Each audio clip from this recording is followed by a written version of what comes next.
Today we're with the one and only real Griffalo. He's going to be talking about his time playing college soccer in the US as a foreigner, a Brit. We're going to be going over some tips and tricks that he's learned along the way, as well as a couple horror stories of playing in the US. There's a few, unfortunately. This is Talkin' Tekkers, the series where we interview and kick it with current and former pros, as well as other personalities in the game to get their insight. Let's get into it.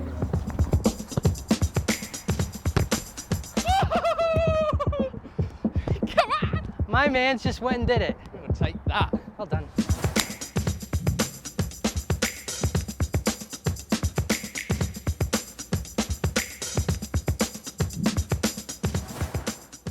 Let's start from the top. Tell us where you're from in the UK, and then I guess how the thought process went down for how you decided to come over here and play college soccer.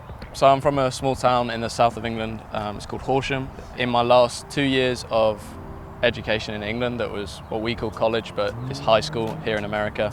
I was playing down at Brighton. We actually had a classroom in their stadium. That was pretty cool. Oh, sick. But whilst I was there, an agency came in. So for a lot of international players, an agency is how they come out to the States. And I had no idea of US soccer and the opportunity before. They came in, sort of explained it a bit, hooked me in really. I started doing some research, and at that time, for me, once those 2 years at college had ended, I would have had to go and get a proper job, and then the dream of playing football sort of diminishes for most players. Right. You have to either play non-league or low level whilst maintaining a 9-to-5 job. So I ended up going through that agency, and they helped me to eventually come out to the States. Talk to us a little more about the kind of logistics behind coming to the US. How did that go? And if you have any other advice to share for other people who would be looking to do the same thing, what would you say to them? I tried to do as much research as possible, but if I'm honest, there's really a lack of information out there in terms of for international students and just US soccer in general. There's really like a massive gap in knowledge out there that people can just go and get for free. Okay. These agencies charge a lot of money for their services, but it's one of the only ways to get out there. Another way you can try and go on your own. I didn't know enough about it, didn't have the connections, so that wasn't really a viable option for me. So I ended up going through this agency, went to a few of their assessment days that is essentially you go along, they sort of rate your performance and judge you on what universities you could go and succeed at. So they have like a coaching staff? Yeah, so they've got a group of like ex-coaches, ex-players as well. Okay. Americans? So normally like British, okay. So you sort of feel like you know them a bit more, I guess. Yeah. They give you that little assessment day, that's sort of to lure you in again, because that only, I think mine cost £25 on the day. Okay. So you got footage from that day, you got a report back essentially, and then they were like, if you'd like to go further, sign up and pay the thousands of pounds that you have to pay. And then through that process, they have showcase days. It's the same thing, you go along, but instead of just having the agency coaches there, they have coaches coming over from the US. Okay. And that's actually how the Missouri State coach saw me. For me, it was a very quick process. Okay. It was like, I was holding out for a D1 because I had, like I said, a lack of knowledge. If I'd known more about the system, I wouldn't have done that. But at the time I thought D1's the only way I'm going to go to the US. Right. So I was holding out for a D1, Missouri State sort of gave me that offer, and I was like, right, that's it, I'm going. It was a 4-week turnaround, like Wow. showcase, get your visa, get everything, and fly out, and I was there 4 weeks later. I feel like the US gets a lot of stick internationally for our level of play, but coming over from the UK, how would you compare Division I soccer to what you were used to playing in the UK? So it was definitely higher than I thought Okay. it would be. The teammates that I was around, they'd all come from academy backgrounds. So all of the English lads had previously been at like Premier League academies. There were a few from Southampton, Wow. Man City, and also the American boys that were on the team had to be up to that standard as well. So that's something that definitely surprised me, like you say. I think there's that thought that Americans, like you call it soccer, like you're not taking it seriously. Yeah, it's soccer, so you suck. But I'd say, I guess, pleasantly surprised. Like it was a high standard. In fact, probably too high for me. What would you say to a player that's an international player that's looking to come play D1? What should they be focusing on in terms of being able to compete at that level? So For me, going through this experience over the last 4 or 5 years, I've sort of matured, I guess, as a player. Obviously, I'm still not like up there with the pros, but you learn to understand like pass appreciation, like playing it to the right foot of the guy who's receiving the ball, making sure those passes are firm, crisp, and like on the floor, no bobbles. First touch is integral to football. Like, I didn't appreciate that as much, and I wish I did when I was younger, because I would have just sat inside working on that for ages. When I came in, my technique in terms of that wasn't up to the level, and I think that's partly why I struggled at D1. And then the other side of it was, I don't know whether this is across the board, but the fitness, the level of fitness was so, like, I've never trained to be as fit as I was when I was at Missouri State. We had to do the mile test.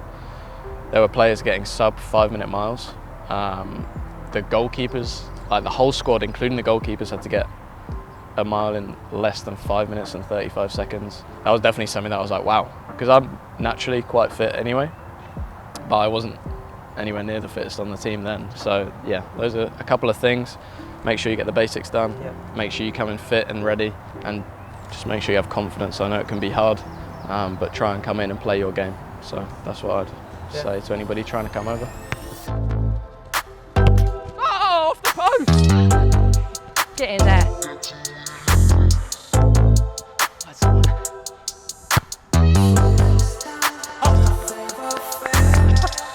Dude, didn't you finish on a nice one as well? That was great. Nice. Oh! We will take that.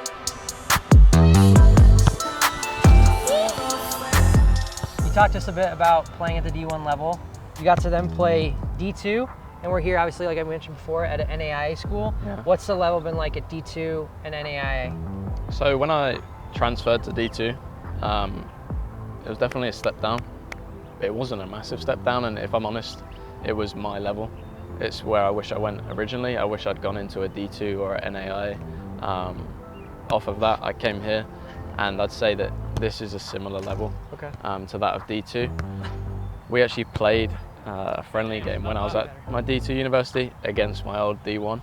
I think it was 0-0 until like 10 minutes left, and then it was like subs everywhere. And then I think we ended up losing like 1-2-0 maybe. It was a really tight game, so the gap's not massive.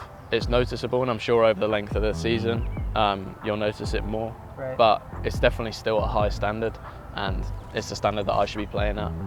It's not like I was a standout player at D2, so it's definitely my level. Found my level, enjoy my football. So gives you a chance to develop though too, right? If you're out of your element, it's hard to like learn, and you need those minutes. Because I get a lot of questions about players in similar situations to me, asking where they should go. They've had these offers, offer A, offer B, which one should I go for? A massive thing for me, giving that advice now, is to prioritize game time.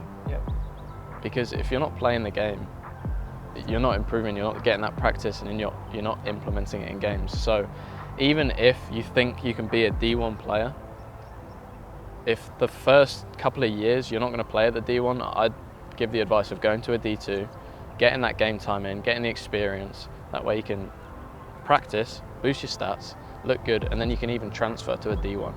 So that's something that I definitely took away from it, and it's something that I try and pass on when people ask me about those decisions. Tactics-wise, you felt you were learning a lot more. It was a stricter setup than obviously in the UK. When you came here, it felt like more like a pro setup. Do you think the style of play is different? I feel like there's a perception that America has a certain way of playing, but for me, being, having played here and played in a couple other countries, I feel like we're kind of like a mix of a lot of systems and ways of playing. Do you have anything to say to that? Coaches here are from all over. There's a lot of international coaches coaching universities here. So, like I've said on a lot of those other questions, I find that it's down to the coach, how they want to coach their team. If they're international coaches, they'll come with their ideas from over in Europe. I think, like you said, it's a real mix. I've had that question before, and I've struggled to answer it in terms of what's the difference, because I can't nail down the American style. Like you said, I don't think there is a strict American style. I think America's got every single style of play, different coaches, different teams, and it's not like it's a like inferior type of football. It's just whatever you end up in that situation. because I'm sure that a lot of people would want to know what's it like playing over here. What do facilities look like where you've played, even like away games, stuff like that? What does it look like playing over here? I mean, like you referenced, you almost feel like you're in a professional setup because the facilities in general across the board, from what I've seen, have been like amazing. And the access as well is something that's really surprised me. There's places like this. I know that this pitch, for those English guys watching, you know, like there's American football lines, there's like, I can't see where the pitch is, but the fact that this is out here, this is free to use, essentially. You can come out whenever. We've got mannequins like in the storage cupboard that you can use. There's footballs after footballs. Like the amount of equipment and the facilities that are provided to you as a student athlete is so much more than anywhere that I've experienced in England. And that accessibility to it is great as well, because I'd struggle to find a goal with a net on in England to go and practice in. I actually bought my own net when I was at home, and I'd have to go and I'd get a little step stool and I'd be putting it up. It'd take me like half an hour just to like practice on my own. Yeah. Out here you can go to a high school, they'll have a field like this. Right. You can go to university, they'll have a field like this. At D1 it was slightly bigger, slightly better. So they had a designated football pitch, like soccer pitch. So there was no other lines that will please the like internationals. But they had their own pitch, they had a stand, they had everything. Then there's a weights room that was in the American football stadium. And then coming down to the D2 level, it's the same thing. Apart from the pitch had lines, we shared it with a high school. But in terms of the stadium, there was a weights room. NAIA right here, as you can see. It's a great facility. Pretty much brand new as well. Like I think they built it 4 years ago. Wow. Better than anything I could think of in the UK at this standard. Let's talk about what you miss playing football in the UK when compared to the US. There's nothing I really miss in terms of playing because, like I said, I've improved a lot out here. I'm playing a lot more. I'm still around international players, so it's not like you're losing that locker room feel. It's the same camaraderie, it's the same banter in there because you've got international lads, you've got English lads, so that's all very much the same. Something I do miss is the sort of aggression and the hostility of football games in Europe. I remember when I first played like in a big men's game, not big men, but like in a men's game, there was a big match. There were people on the sideline giving me stick. Yeah. I enjoy that and I miss it. Out here, I hate to say it, but there's some like American lads who'll come and try and give us stick, and they're just the worst insults. And you're just like, what? You're trying to like insult me properly, like start abusing the other team, give yourself some home advantage, and that is something that I miss. True.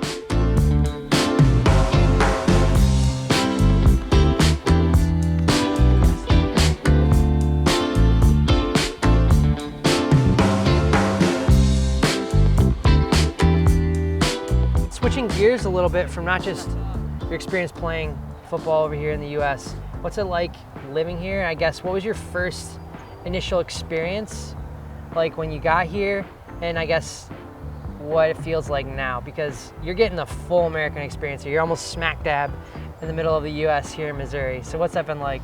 It's definitely different. Like that, of course, it's going to be different. It's a completely different culture, especially like you said, in the middle. Missouri is right in the middle of America. I actually never heard of Missouri before I got the offer. I didn't know it was a place, didn't know it existed. Since I come here, the here, whole state. like I didn't know the state existed. Never heard of it. It's the size of like England, like nearly. My mum had been over before. When she was in university, she did like a placement year in Illinois, Champaign, Illinois. That's not far from here. Okay. So she sort of warned me about the cornfields and the lack of anything sort of going on around here. But to be honest, it's more about the people. Springfield, Missouri, that's where Missouri State University is based. That was my D1. And then Drury, that was the D2. It's a very small university city. So as soon as university students leave, there's nothing going on. But when the university people are there, it's a perfect city to experience university.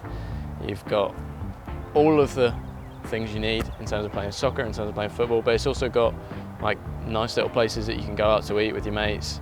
It's got some clubs, some bars and whatever, a bit of nightlife. So it was a bit of a shock, but you learn that it doesn't matter as much as you may think. I've enjoyed it and I've made some great memories and met great people along the way. So, what was your first reactions to like living in America? Like what was like, is there something that surprised you? The guns surprised me. The guns? The fact that you can just walk into Walmart and buy a gun. Like Yeah. Walmart's like just like you go and get your groceries there, right? Seeing a row of guns, it's like knives, Sainsbury's, like but Sainsbury's, with like a couple Tekkers, clothes. couple guns around the back. Yeah. Anyone can go buy them. I was like, what? Like, where the hell am I? In terms of just general portion sizes, massive. Yeah. Every time I get like an ice cream, I get small, and it's like perfectly fine. Like, I don't need to get a large. I can't even imagine getting a large. I've got no complaints about it, for sure. It's a good difference. During your time here, have you come across any sort of issues being an international student, hardships? One big one was in one of the houses that I lived in, you either have to buy a washing machine or rent one. So I ended up just putting all my stuff in a suitcase, and I'd cycle on my bike one hand, and I'd carry the suitcase in the other. So I'm like going through university, and people are just like, what is that guy? Like, is he homeless? What's going on? So I used to go and use my like student ID to get into the dorms and use their washer and dryer just because it was free. Another thing is like jobs, because I'm an F1 visa. That's just the type that students get if they're coming across like internationals. It restricts where you can work. So you can't work anywhere off campus.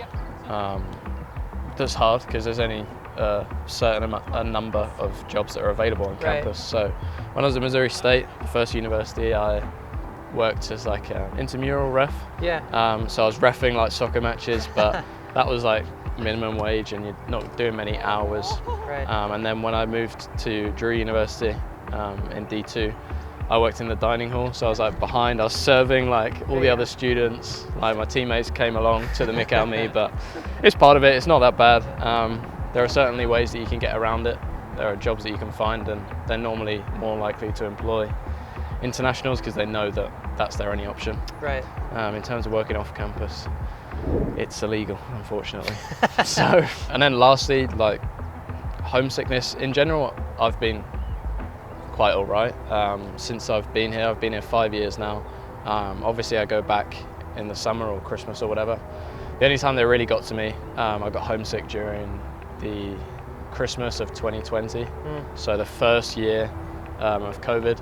Obviously travel restrictions, you couldn't go home. Having a birthday in November and then having Christmas, you're not seeing your family, you're not seeing your friends from back home. That was quite hard. Have you had any sort of like shocking moments to you in the US? Like, for example, the time you bought your first gun in the grocery store. I have not bought a gun. Disclaimer. It's a joke. So besides the ones I've already said, like walking into Walmart and seeing the guns, the amount of camouflage clothing going on in the area in Springfield that I was in was just blew my mind. And it's just like people going about their normal day dressed in camouflage. I'm just like, what is happening? And then tying into that, Bass Pro, that is a shop that I'd never heard of before I came to America. For those of you that don't know, Bass Pro is like this massive hunting, outdoor fishing shop.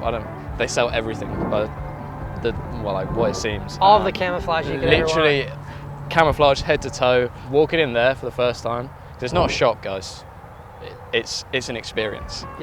You walk in there, there's alligators or crocodiles, I don't know which one, just in the shop. You're like walking over massive fish tanks, and then there's some like clothes there, or like a gun over there, or like a crossbow. That was bizarre.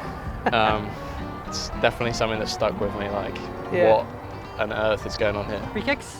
Yeah, why not? Free kicks, we got a nice little wall here, obviously. It's a bit of foreshadowing, I'd say. England versus USA is in the World Cup in October or November, so this is a prediction. If I win, I think USA will win. I think it's the only true way to predict a World Cup match.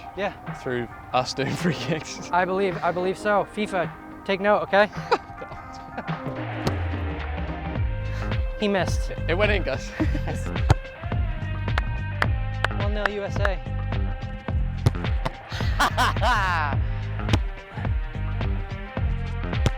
Get down. Oh, it's come back. Retake. The same thing.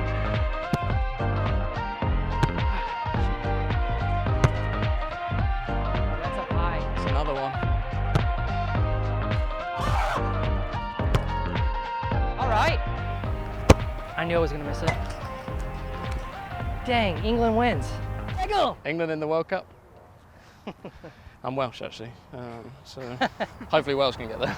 If someone is watching this video and they're actually thinking about coming over to the US to play soccer here, what would you tell them to spend, you know, a lot of their energy focusing on? Because you've mentioned a couple things now, like especially D1, they were incredibly fit, standard of football was higher than you expected, and obviously there's a whole thing about, you know, figuring out logistics and things like that. If you could give someone advice, you've been there, you've done it, Yeah. what should they try to focus on? So you can probably break that down into like different parts. In terms of the logistics getting out here, I'd say make sure you do your research first of all. Make sure you do your own research, because agencies will often be biased towards themselves probably. Then I wrongly prioritized D1 universities, and so I held out. I ignored D2 offers, and I had some good D2 offers that in hindsight I wish I'd accepted.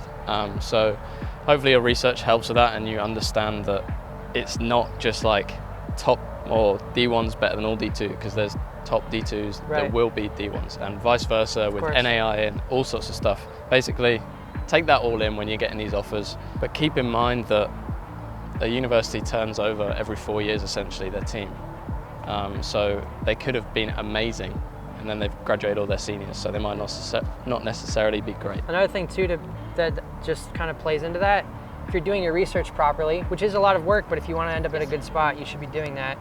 Look at their current roster. Do they have a lot of defenders leaving? Do they have a lot of forwards that are seniors and they're going to be graduating out? Yeah.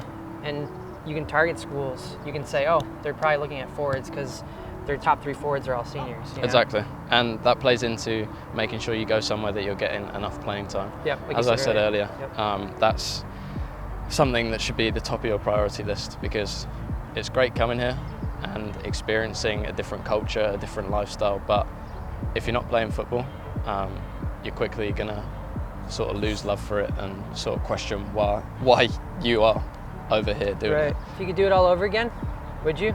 Yeah, 100%.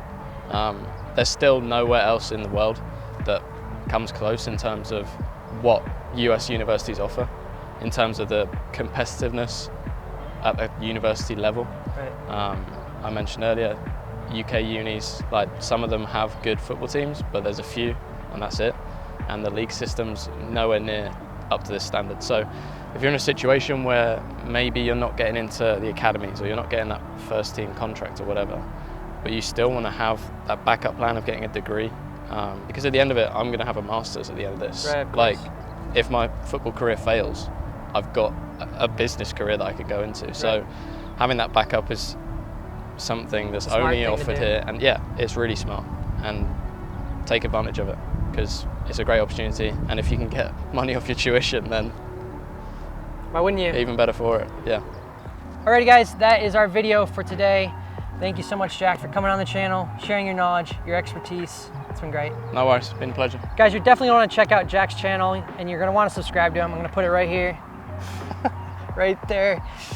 He's taking us through, or he'll take you through his journey playing college soccer over here. It's really interesting stuff. Make sure you follow along. But remember, your dreams won't work if you don't.